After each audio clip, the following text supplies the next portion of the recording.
भाइयों और बहनों, ये जो चुनाव है, इस चुनाव में पहली बार हिंदुस्तान की इंडिपेंडेंस के बाद पहली बार संविधान पर आक्रमण हो रहा है। नरेंद्र मोदी जी, अमित शाह जी और बीजेपी के नेताओं ने साफ कह दिया है कि अगर वो चुनाव जीतेंगे तो वो अंबेडकर जी के संविधान को, गांधी जी के संविधान को रद्द कर देंगे, फाड़ के फेंक देंगे। अब सबसे पहले ये जो संविधान है, ये सिर्फ एक किताब नहीं है। और लोग कहते हैं कि ये संविधान आजादी के टाइम बना था, मगर वो सही नहीं है, क्योंकि इस संविधान में जो सोच है वो आजादी से बहुत पुरानी सोच है। वो गुरु नानक जी की सोच है। उसमें हिंदुस्तान के अलग अलग महापुरुषों की सोच है। फूले जी की सोच है, गांधी जी की सोच है, बुद्धा की सोच है, नारायण गुरु, बसवना, अलग अलग महापुरुषों की सोच इसके अंदर है। और जब बीजेपी के लोग, आरएसएस के लोग इस पर आक्रमण करते हैं तो वो हिंदुस्तान के इतिहास पे, हिंदुस्तान की हिस्ट्री पे, हिंदुस्तान का जो दिल है उस पर आक्रमण कर रहे हैं। तो इस चुनाव में सबसे जरूरी बात अंबेडकर जी का, गांधी जी का जो संविधान है उसकी रक्षा करने का मिशन है। और हम सब मिलकर, कांग्रेस पार्टी के कार्यकर्ता, कांग्रेस पार्टी के सारे नेता, हम सब मिलकर जनता के साथ ये काम पूरा करेंगे। शहीद भगत सिंह जी की बात करते हैं और उनके बारे में कहा जाता है कि वो हिंदुस्तान के लिए शहीद हुए। ये बिल्कुल सच है, मगर ये नहीं कहा जाता कि वो एक बहुत गहरे पॉलिटिकल थिंकर थे। और अगर आप उनकी सोच को देखें तो उनकी भी सोच संविधान में रिप्रेजेंटेड है। तो इसीलिए मैं यहां आया हूं आपसे कहने कि जो भी हिंदुस्तान के लोगों को मिला है, दलितों को मिला है, आदिवासियों को, पिछड़े वर्ग को, किसानों को, जो भी मिला है, जमीन का हक हो, रिजर्वेशन हो, पब्लिक सेक्टर हो, जो भी मिला है इस किताब के माध्यम से मिला है। और आज बीजेपी के लोग खुलकर इस पर आक्रमण कर रहे हैं। आपके सवाल हो, 2-3 सवाल हो जो आप मुझसे पूछना चाहें, पूछिए प्लीज, मैं आपके जवाब देता हूं। 1 सेकंड माइक दे देंगे आपको। कौन कौन सवाल पूछेगा? यहां से पूछेंगे। बोलिए बोलिए।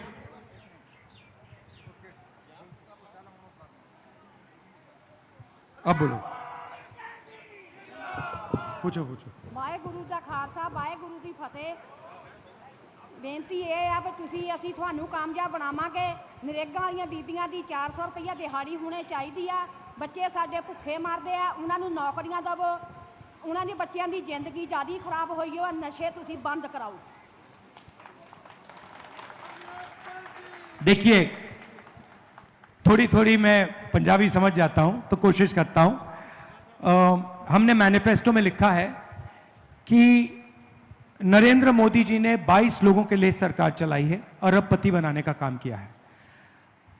मजदूरों को आज मनरेगा में 250 रुपए मिलते हैं। 4 जून के बाद हिंदुस्तान के सब लोग जो मनरेगा में काम कर रहे हैं उनको 400 रुपए मिलेगा। हमने ये कह दिया है, हम इसको कर देंगे। दूसरी बात, आशा और आंगनवाड़ी में जो महिलाएं काम करती हैं उनकी जो आमदनी है, हमें लगता है कि वो बहुत कम है। 4 जून के बाद उसको भी हम दुगना कर देंगे। और आखिरी बात, सरकारी ऑफिसेज में, पब्लिक सेक्टर में नया फैशन बना है कि मजदूरी टेम्पररी बेसिस पे, कॉन्ट्रैक्टर बेसिस पे करी जाती है। हम इसको बंद करना चाहते हैं। हम चाहते हैं कि अगर कोई भी सरकारी ऑफिस में काम करे, पब्लिक सेक्टर में काम करे, तो वो कॉन्ट्रैक्ट बेसिस पे काम ना करे, वो परमानेंट बेसिस पे काम करे, उसे इज्जत मिले, रिस्पेक्ट मिले, पेंशन मिले। तो ये भी हम करने जा रहे हैं सरकारी ऑफिसेज में। और पब्लिक सेक्टर में हम ठेकेदारी प्रथा को बंद कर रहे हैं और परमानेंट जो पहले होता था, परमानेंट नौकरी हम फिर से दिलाने का काम करेंगे। जहां तक आपने ड्रग्स की बात कही है, यह बात सबसे पहले मैंने यहां पंजाब में आके उठाई थी और लोगों ने मेरा मजाक उड़ाया था। और आप बिल्कुल सही कह रही हैं, पंजाब से ये जो ड्रग का मेनेस है, इसको मिटाना है। और इसमें कांग्रेस, ये काम कांग्रेस पार्टी कर सकती है और ये लोग नहीं कर सकते, नहीं कर सकते हैं। तो ये जब कांग्रेस पार्टी की यहां सरकार आएगी, जो आने वाली है, तब हम इसको बिल्कुल तेजी से मिटा देंगे यहां से। वो तो आएगी आएगी आएगी। धन्यवाद। बैठिए।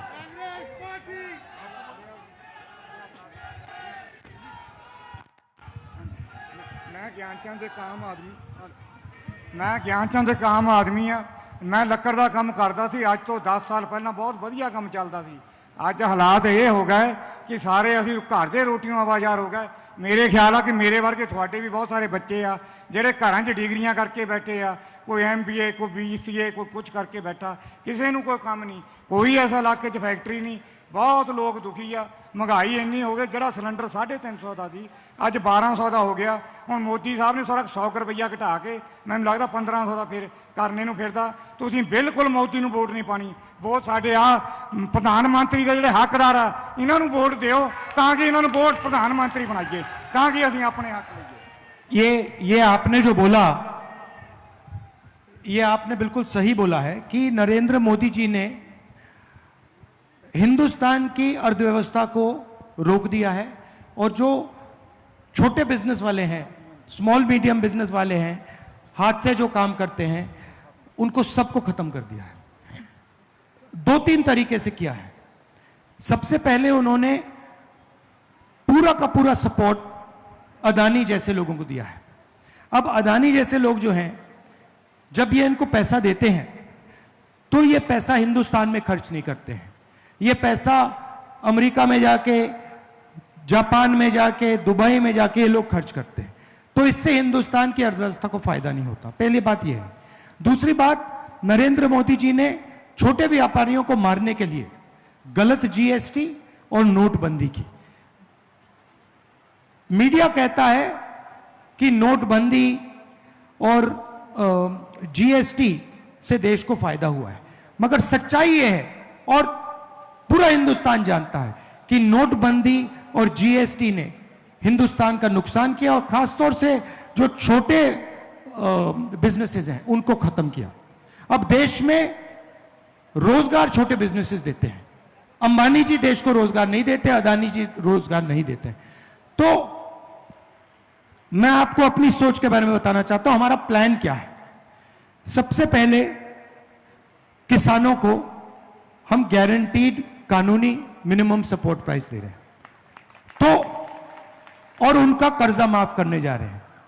तो अब किसानों के जेब में इंडिया गठबंधन की सरकार पैसा डालेगी, पहला काम। दूसरा काम जो मैंने अभी आपको कहा, मजदूरों को 250 रुपए नहीं 400, आंगनवाड़ी और आशा महिलाओं को दुगना, उनके बैंक अकाउंट में पैसा डाल रहे हैं। तीसरा, महालक्ष्मी योजना। हिंदुस्तान के सब गरीब लोगों की लिस्ट बनेगी। पंजाब में, उत्तर प्रदेश, बिहार, हर प्रदेश में जो भी गरीबी रेखा से नीचे हैं उनके नाम लिस्ट पे आएंगे। हर परिवार में से एक महिला का नाम चुना जाएगा और उस महिला को हर महीने 8,500 रुपए ठकाठक अंदर, साल के 1 लाख रुपए। तो करोड़ों महिलाओं को हम साल का 1 लाख रुपए देंगे और वो उस दिन तक मिलेगा जब तक वो गरीबी रेखा से निकल जाएंगे। तीसरी बात, पहली नौकरी पक्की स्कीम। आपने ग्रेजुएट्स की बात की, आपने इंजीनियर्स की बात की। हिंदुस्तान में मोदी जी ने इंजीनियर्स को, ग्रेजुएट्स को कहा कि आप लोग पकौड़ा बनाओ। मैं दिल्ली रेलवे स्टेशन गया, वहां एक युवा मिला, सिविल इंजीनियर, वो कुली का काम कर रहा है। तो यह बहुत बड़ी समस्या है, बेरोजगारी की समस्या है। इसको हल करने के लिए पहला काम 30 लाख सरकारी नौकरियां हम आपके हवाले करने जा रहे हैं जो खाली पड़ी हुई हैं।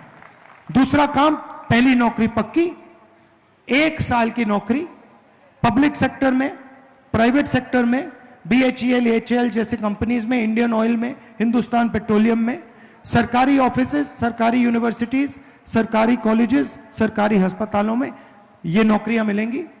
ये नौकरी का अधिकार होगा, तो कोई भी युवा 1 साल का अधिकार मांग पाएगा, सरकार को देना ही होगा। महीने का 8,500 रुपए, साल का 1 लाख रुपए, खटाखट खटाखट खटाखट अंदर। अब मैं जानता हूं कि ये मीडिया वाले कहेंगे कि देखिए इंडिया गठबंधन की सरकार गरीबों की आदत बिगाड़ रही है। जब अदानी को पैसा मिलता है, अंबानी को पैसा मिलता है, तो ये कहते हैं देखो देखो विकास हो रहा है, और जब गरीबों की जेब में पैसा जाता है तो ये कहते हैं गरीबों की आदत बिगाड़ रहे हैं। तो मैं इनको मैसेज देना चाहता हूं, आपको जितना बोलना है बोलो, ज्यादा बोला तो 1 लाख के 2 लाख कर देंगे।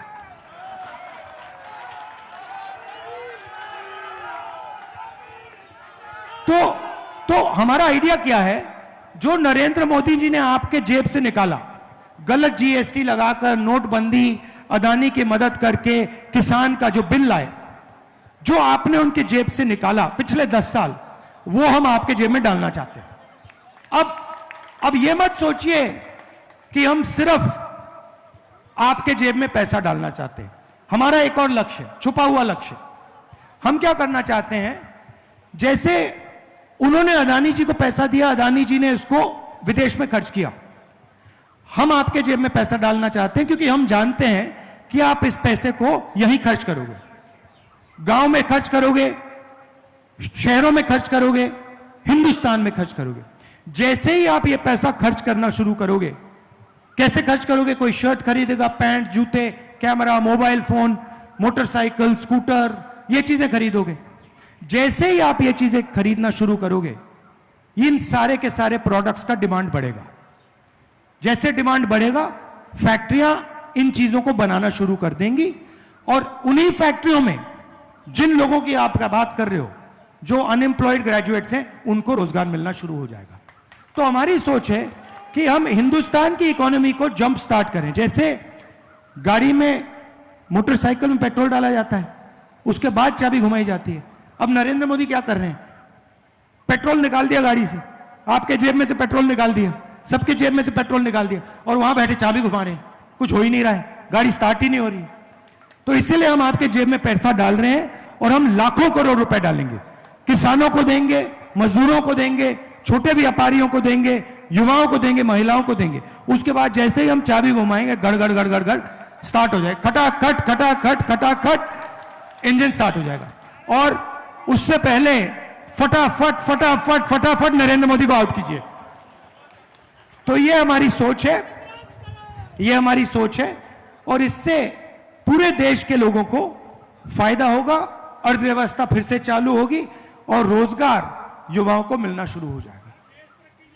मगर यह सब नहीं हो सकता अगर इसको मिटा दिया गया, अगर यह हमारे हाथ में नहीं है। ठीक है, तो आजादी से पहले जो होता था वो होगा। दलितों को कोई रिस्पेक्ट नहीं मिलेगी, जगह नहीं मिलेगी, पिछड़ों को कोई रिस्पेक्ट नहीं मिलेगी, कोई अधिकार नहीं होगा, गरीब लोगों को कुचला जाएगा, किसानों को परे कर देंगे, मजदूरों को बंदा बिल्कुल बांध देंगे। तो ये इसको बचाना सबसे जरूरी है, और इसको अंबेडकर जी ने दिया, पूरी जिंदगी दी उन्होंने, गांधी जी ने पूरी जिंदगी दी।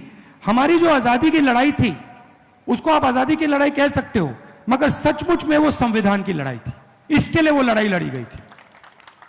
तो ये मैसेज देना चाहता हूं आपको कि ये सपना देख रहे हैं बीजेपी वाले, नरेंद्र मोदी जी, कि हम संविधान को रख जाइए। एक सेकंड भैया, एक सेकंड बोल रहा हूं मैं। तो ये सपना देख रहे हैं कि हम एक बार फिर जैसे आजादी के पहले चलता था वैसे चलाएंगे, पूरी की पूरी सरकार अदानी जी के लिए चलाएंगे, एयरपोर्ट उनको दे दिए, पोर्ट्स दे दिए, इंफ्रास्ट्रक्चर दे दिया, डिफेंस इंडस्ट्री दे दी। आपको मालूम है अग्निवीर क्यों लागू किया? आप जानते हो अग्निवीर क्यों आया? जानते हो? मैं आपको बताता हूं। डिफेंस बजट में या आप हथियार खरीद सकते हो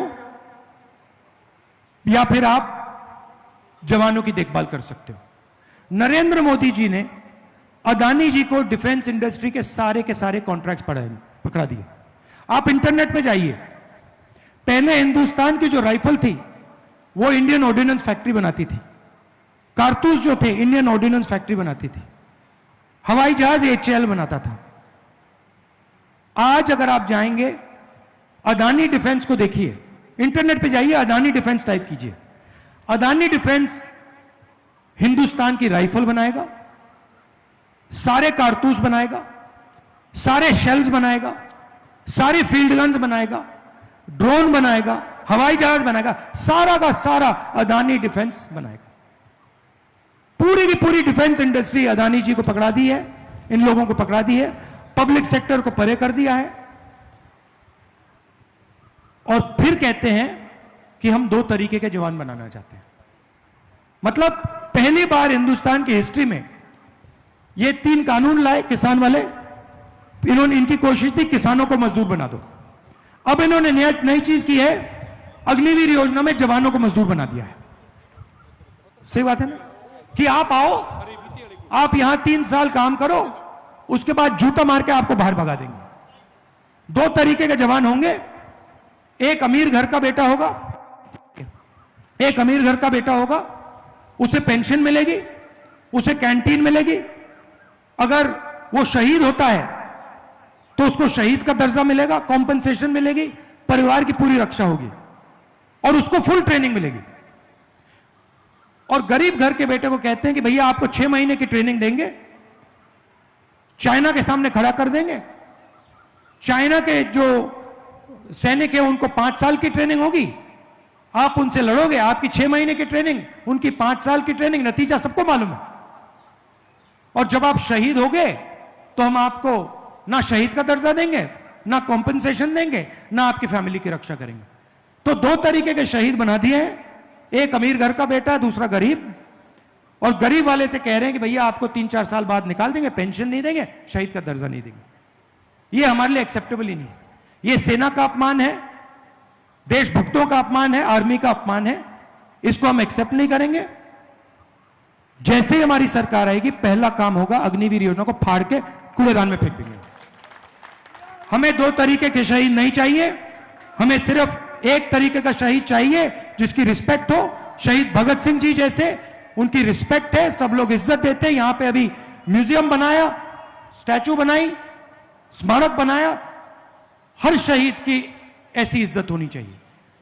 अभी 2 दिन पहले मैं एक अग्निवीर से जाके मिला, अग्निवीर के परिवार से जाके मिला जो शहीद हुआ। अभी उसको कॉम्पनसेशन नहीं मिली है, उसको शहीद का दर्जा नहीं मिला है, उसको देश भूल गया है। तो ये तो एक्सेप्टेबल ही नहीं है, इसको हम एक्सेप्ट करने को तैयार ही नहीं है। इसलिए हम इसको फाड़ के फेंक देंगे, जैसे पहले हुआ करता था। जवान मजदूर नहीं होगा, जवान जवान होगा और जवान को पूरी रिस्पेक्ट मिलेगी। धन्यवाद।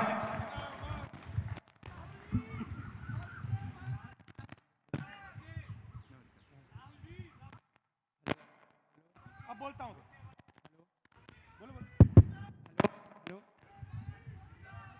ਹੈਲੋ ਸਰ, ਮੈਂ ਵਾਲੀਬਾਲ ਇੰਡੀਆ ਨੈਸ਼ਨਲ ਪਲੇਅਰ ਹੂੰ।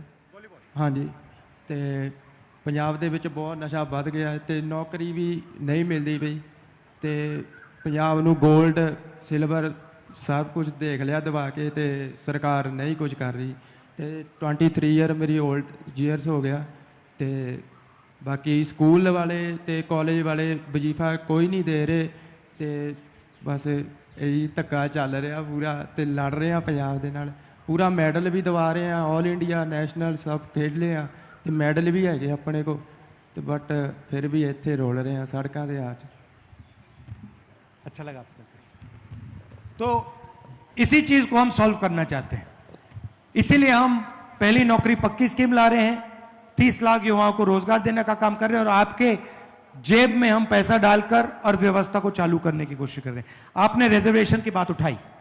देखिए, हिंदुस्तान में 50% पिछड़े वर्ग के लोग हैं, 15% दलित, 8% आदिवासी, 15% माइनॉरिटी, 5% गरीब जनरल कास्ट, 90% से ज्यादा ये लोग हैं। बीजेपी के लोगों ने साफ कहा है कि हम रिजर्वेशन को खत्म कर देंगे। आरएसएस के चीफ ने कहा है कि रिजर्वेशन से देश को नुकसान होता है। हमारे मैनिफेस्टो में साफ लिखा है, आज जो 50% की लिमिट है रिजर्वेशन को पर, उसको हम हटा देंगे और रिजर्वेशन को बढ़ा देंगे, क्योंकि हमारा काम 90% के लिए काम करने का है। हमारा काम 1% के लिए काम करने का नहीं है। हम जाति जनगणना कराएंगे, इकोनॉमिक सर्वे कराएंगे, संस्थाओं का सर्वे कराएंगे, और हिंदुस्तान की जो सच्चाई है, भागीदारी की जो सच्चाई है, कितनी भागीदारी किसके पास है, वो हम देश के सामने रख देंगे। आप सब आए,